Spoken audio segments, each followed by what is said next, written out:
اپنے معاشرے کو یا اپنی کنٹری کو وہ جو ہے کنٹریبیوٹ کر سکتے ہیں. تو میں پڑھتا تھا مختلف زاویوں کو, مختلف جگہوں کو پڑھتا تھا اور ڈیلیور کرتا تھا اپنی اسپیچ پہ. پھر ایک دن اسی طریقے سے میں نے اپنی اسپیچ پریپیئر کرنی شروع کی.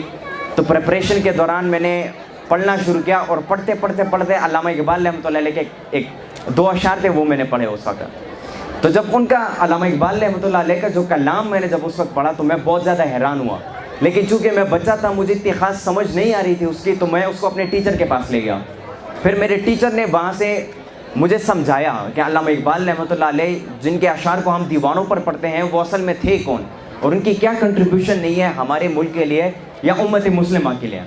تو جب وہ میں نے سنا میں بہت زیادہ حیران ہو گیا کہ ایسا کیسے ہو سکتا ہے کہ ایک شخص جس نے اپنی پوری زندگی قربان کر لیا ہم لوگوں کے لیے, اور جو کہ اتنا بڑا پیغام ہمارے لیے چھوڑ کے گیا ہے اور ہم اس سے محروم ہیں, ہمیں پتہ ہی نہیں ہے کہ اس کا کلام کس بارے میں ہے. ہم صرف اس کو دیواروں پہ پڑھتے آ رہے ہیں یا کتابوں میں چند لائنوں تک ہم نے اس کو محدود کر دیا ہے. سو آئی واز ریئلی سرپرائز. لیکن پھر وہاں سے میں نے یہ مقصد بنا لیا اپنا کہ میں جب بھی جس جگہ بھی جاؤں گا, جو سیشن ہوگا میرا, جو انٹرویو ہوگی, جو کچھ بھی ہوگا, میں اس میں لازماً علامہ اقبال رحمۃ اللہ علیہ اور پاکستان کا ذکر ضرور کروں گا. ابھی جو وائس پرنسپل صاحب تھے انہوں نے بات کی اور یہ ریکویسٹ کی کہ ہم جو ہیں بچوں کو ایجوکیشن کی طرف راغب کرنے کے لیے کچھ کریں. تو بچوں کو ایجوکیشن کی طرف راغب کرنے کے لیے یا شوق دلانے کے لیے جو سب سے بڑا رول پلے کرتے ہیں وہ ہم نہیں کر سکتے, وہ والدین کر سکتے ہیں. کیونکہ ہم اب بچوں کے ساتھ 24 گھنٹے نہیں ہو سکتے, اور جو والدین ہیں وہ 24 گھنٹے اپنے بچوں کے ساتھ موجود رہتے ہیں. تو اگر والدین اپنے بچوں کو ایجوکیشن کی طرف انوائٹ کریں, ان کو جو احساس دلائے ایجوکیشن کا کہ کتنا ضروری ہے یہ تعلیم ہمارے لیے. جس طرح سر نے بات کی کہ تعلیم کے بغیر ہم پیسے تو کما لیں گے, اب بہت کچھ کر لیں گے زندگی میں, لیکن پھر وہی ایک فرق رہ جائے گا کہ ہم صحیح اور غلط میں کبھی فرق نہیں کر پائیں گے. ایجوکیشن سے بیسکلی مراد یہی ہے کہ آپ صحیح اور غلط میں فرق کر سکو. تو یہ جو صحیح اور غلط میں فرق ہے یہ آپ اپنے بچوں کو گھر میں بھی سکھا سکتے ہیں. تو گھر سے ہی اپنے بچوں کو موٹیویٹ کریں, اپنے بچوں کو انسپائر کریں, اپنے بچوں کو ٹولز تو دیں سیکھنے کے لیے, ٹولز اب دیں ان کو, ریسورسز ان کو دیں, لیکن پھر ریسورسز کے بعد ان سے پوچھیں بھی, ان سے رزلٹ لیں. کیونکہ بعض وقت جو ہے والدین بچوں کو کام تو دیتے ہیں لیکن پھر وہ والدین بچوں سے رزلٹ نہیں مانگتے, جس کی وجہ سے بچے رسپانسبلٹی ان کے اندر سے ختم ہو جاتی ہے. اگر آپ اگلی دفعہ کوئی کام اسے دو گے تو وہ یہ سوچتا ہے ویسے بھی تو انہوں نے پوچھنا نہیں ہے, تو کیا کرتا ہے کام چوری شروع کرتا ہے. تو کیا کرنا ہے آپ نے کہ بچوں کو ٹاسک دینا ہے لیکن پھر رزلٹ مانگنا ہے ان سے.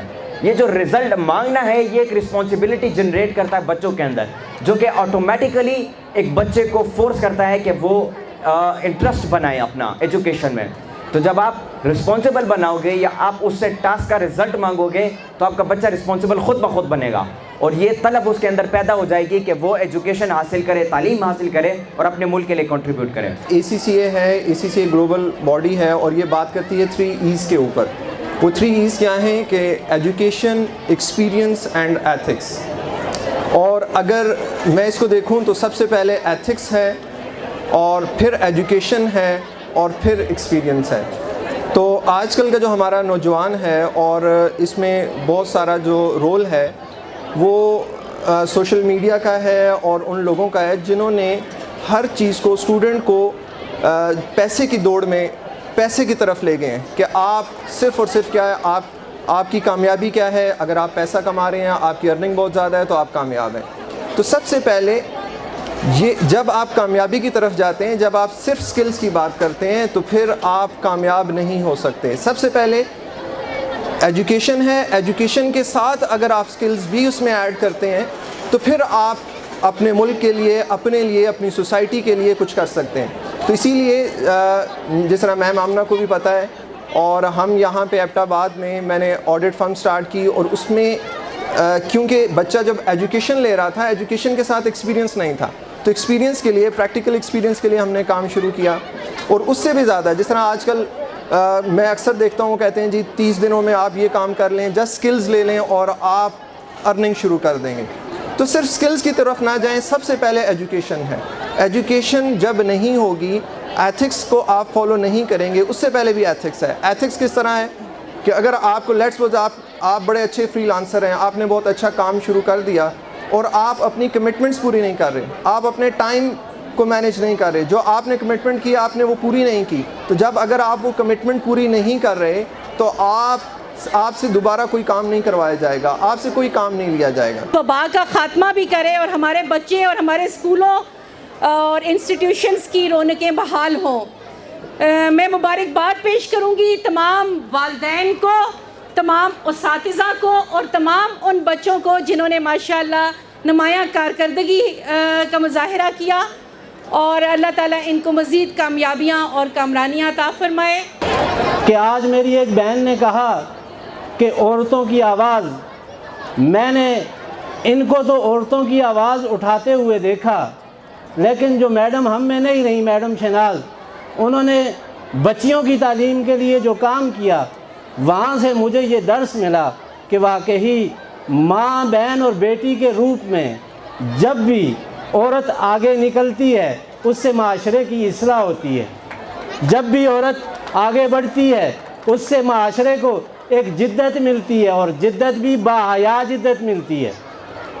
تو اگر آج ہماری یہ بہن یا عماد صفی صاحب آپ معاشرے کی بہتری کے لیے قدم اٹھا رہے ہیں, تو یہ درس ہمیں مینیجنگ ڈائریکٹر کی جو وائف ہیں, بخت زبیر شیخ ان کا نام ہے, انہوں نے بھی ہمارے ساتھ مل کے, ہمارے پاس ایک پروجیکٹ چل رہا ہے پاکستان سویٹ ہوم کا, جس کو اسی سال حکومت نے اپنی نگرانی سے دور کر دیا ہے.